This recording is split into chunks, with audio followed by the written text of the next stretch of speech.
Narti adalah seorang wanita paruh baya yang pernah memiliki kehidupan sederhana namun bahagia. Dulu, ia tinggal bersama suaminya di sebuah kontrakan kecil. Namun, roda kehidupan berputar begitu cepat. Suaminya meninggal karena penyakit yang tak mampu mereka obati, dan utang-utang yang menumpuk membuat Narti kehilangan tempat tinggalnya. Kini, ia hanya memiliki beberapa pakaian lusuh, sebuah selimut tua, dan semangat bertahan hidup yang tersisa setiap hari. Narti berkeliling mencari makanan sisa di pasar dan tempat sampah. Di tengah kota, ia menemukan sudut yang agak teduh di depan sebuah toko pakaian milik Pak Surya. Tempat itu terasa aman baginya karena jarang ada orang yang melewati saat malam tiba. Meski sering diganggu oleh pemuda-pemuda iseng, ia tetap memilih bertahan di sana. Pak Surya, pemilik toko itu, adalah seorang pria berusia 50-an yang tegas, tetapi seringkali terlalu sibuk untuk memperhatikan hal-hal kecil di sekitarnya. Toko pakaiannya cukup sukses, tetapi ia memiliki sifat yang mudah kesal terhadap apapun yang menurutnya mengganggu bisnisnya. Baginya, Narti adalah salah satu gangguan itu. Awalnya, Pak Surya tidak terlalu peduli dengan kehadiran Narti. Namun, setelah beberapa minggu, ia mulai merasa risih. Ada pelanggan yang secara tidak langsung mengeluh tentang wanita gelandangan yang sering terlihat di depan tokonya. Beberapa bahkan mempertanyakan, "Pak Surya, kok di depan toko ini ada orang yang tidur begitu? Tidak bagus untuk bisnis." Pak Surya pun mulai memperhatikan Narti lebih sering. Baginya, kehadiran Narti menjadi noda pada citra tokonya yang rapi dan bersih. Setiap kali ia melihat wanita itu duduk di trotoar, memeluk lutut dengan selimut usangnya, ia merasa kesal. Dalam pikirannya, ia berpikir, kenapa dia tidak pergi ke tempat lain saja? Kenapa harus di sini? Suatu pagi, saat hujan deras mengguyur kota, Narti mencoba berteduh di bawah atap toko. Ia duduk menyandar ke dinding, mencoba melindungi barang-barang kecilnya dari basah. Tapi saat Pak Surya datang dan melihatnya, emosinya langsung memuncak.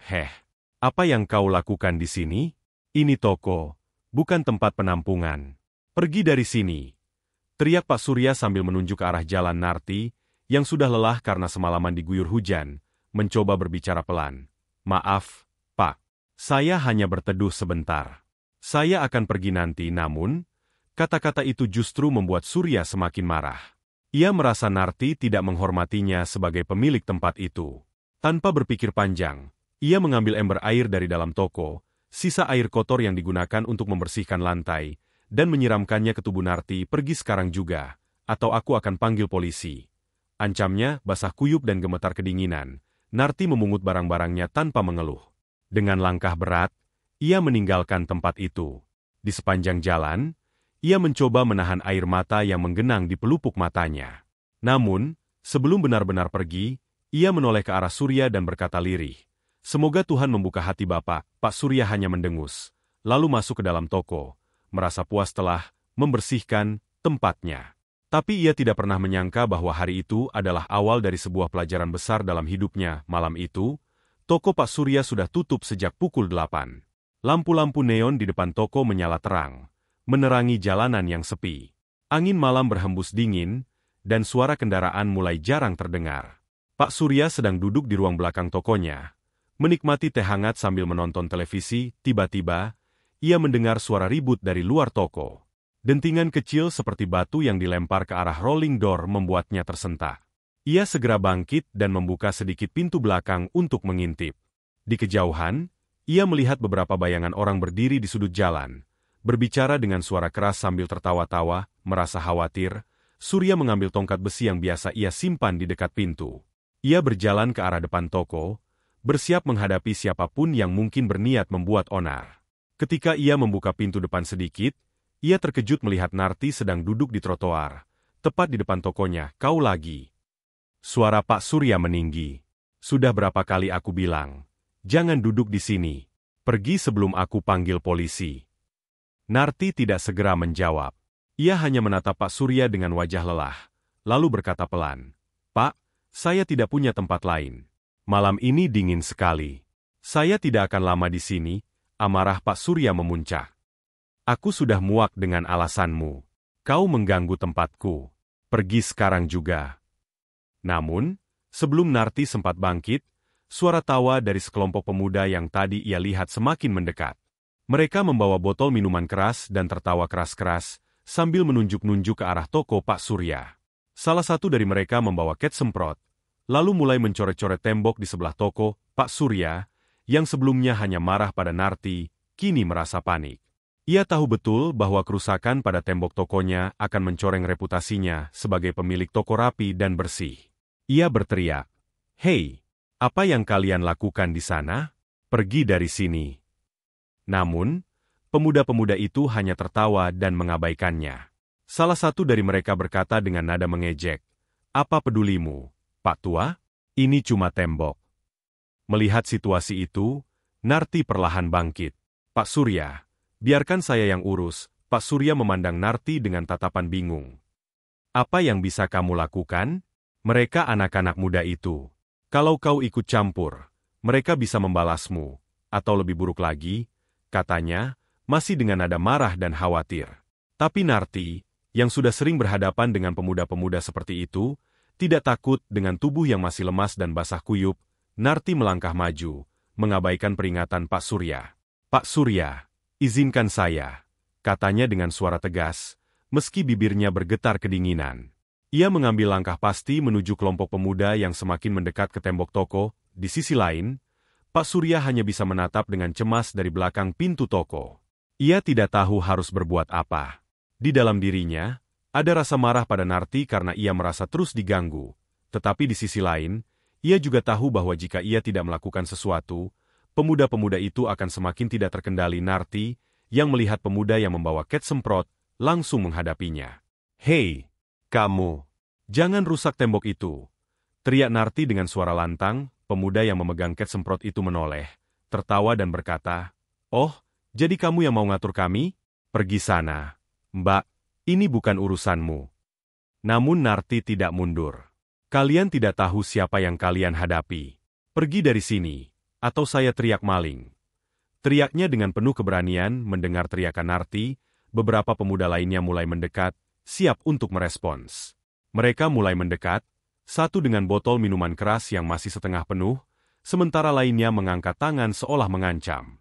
Salah seorang pemuda dengan tatapan tajam berkata, "Apa? Mau ngelawan kami? Kalian pikir kalian siapa? Sih?" Tapi Narti tidak gentar.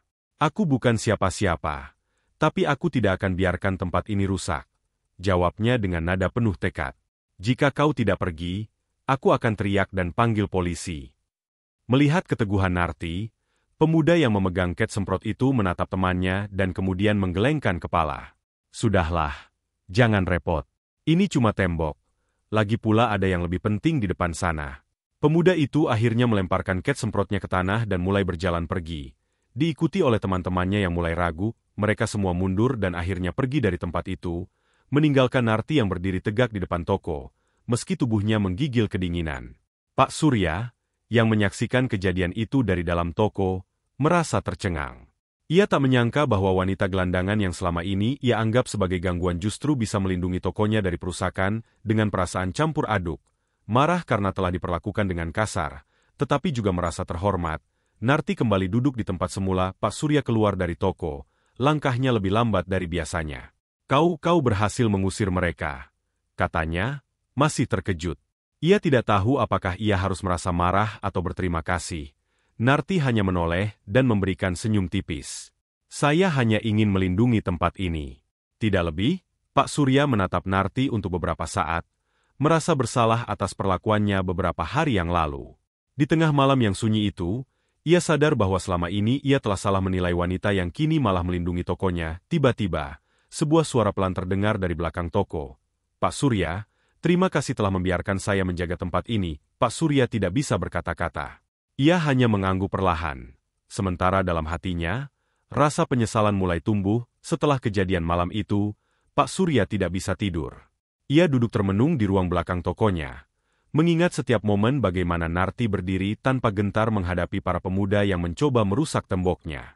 Bayangan itu terus berulang di kepalanya, bercampur dengan kenangan saat ia menyiram wanita itu dengan air kotor hanya karena merasa risih. Di pagi harinya, sambil meminum kopi, Pak Surya memutuskan untuk melihat rekaman CCTV toko. Ia ingin memastikan tidak ada kerusakan yang tertinggal dari aksi para pemuda itu.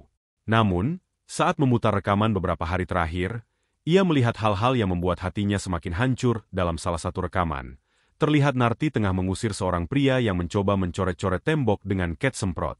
Dengan gerakan penuh keberanian, ia berteriak hingga pria itu kabur. Di rekaman lain, terlihat sekelompok pemuda mabuk yang hendak kencing sembarangan di depan toko. Narti muncul lagi, memarahi mereka hingga mereka pergi dengan wajah kesal. Pak Surya menatap layar CCTV itu lama, matanya mulai memanas. Ia menekan tombol untuk memutar ulang rekaman itu, memastikan apa yang ia lihat bukan hayalan. Wanita yang ia hina, yang ia usir dengan cara kejam, ternyata selama ini melindungi tokonya. Ia teringat bagaimana ia menganggap Narti sebagai gangguan, bahkan menyiramnya dengan air kotor. Apa yang sudah aku lakukan? Gumamnya, suaranya bergetar. Rasa bersalah menyelinap ke setiap sudut hatinya. Hari itu, ia memutuskan untuk mencari Narti. Ia berjalan di sekitar jalanan tempat wanita itu biasa duduk, bertanya pada pedagang dan orang-orang di sekitar. Namun, tidak ada yang tahu keberadaannya. Rasa bersalah Pak Surya semakin dalam. Ia merasa telah mengusir seseorang yang seharusnya ia lindungi. Setelah beberapa jam mencari, ia akhirnya menemukan Narti di depan sebuah warung kecil, duduk dengan tubuh terbungkuk dan selimut lusuhnya. Wajahnya tampak lebih lelah dari biasanya, tetapi ia tetap tersenyum tipis saat melihat Pak Surya mendekat. Pak Surya, tanya Narti dengan nada heran. Ada apa? Apa saya membuat masalah lagi? Pertanyaan itu membuat hati Pak Surya semakin sakit. Ia langsung berlutut di depan Narti, mengabaikan pandangan orang-orang di sekitar. Narti, maafkan saya, katanya, suaranya penuh penyesalan. Saya telah berlaku kejam padamu. Saya tidak tahu. Saya tidak tahu kau yang melindungi tokoku selama ini. Saya salah menilai. Narti terdiam, matanya berkaca-kaca. Pak Surya, saya tidak butuh permintaan maaf. Saya hanya ingin membantu. Saya tahu toko itu adalah tempat Bapak mencari rezeki. Saya hanya ingin memastikan tidak ada yang merusaknya. Air mata Pak Surya akhirnya jatuh. Tapi kau tidak pantas diperlakukan seperti itu. Aku bersalah karena telah menyakitimu. Mulai sekarang, kau tidak perlu lagi tidur di jalanan. Kalau kau mau, aku punya tempat kecil di belakang toko. Kau bisa tinggal di sana. Aku juga akan memberimu pekerjaan sebagai penjaga malam. Tolong, beri aku kesempatan untuk menebus kesalahanku. Narti terkejut mendengar tawaran itu. Ia menatap Pak Surya dengan ragu, tetapi senyum kecil mulai muncul di wajahnya. Terima kasih, Pak. Saya tidak tahu harus berkata apa. Sejak hari itu, hidup Narti berubah. Ia tidak lagi harus tidur di jalanan, dan Pak Surya memastikan ia memiliki tempat yang layak untuk tinggal. Setiap malam, Narti menjaga toko dengan penuh tanggung jawab, seperti yang selalu ia lakukan sebelumnya. Tetapi kali ini ia melakukannya tanpa rasa takut diusir. Pak Surya belajar satu hal penting. Kebaikan tidak selalu datang dari tempat yang ia duga. Wanita yang pernah ia hina dan usir ternyata adalah orang yang paling peduli pada tokonya. Penyesalannya menjadi pelajaran yang mengubah cara ia memandang orang lain, membuatnya lebih peka dan penuh kasih terhadap sesama.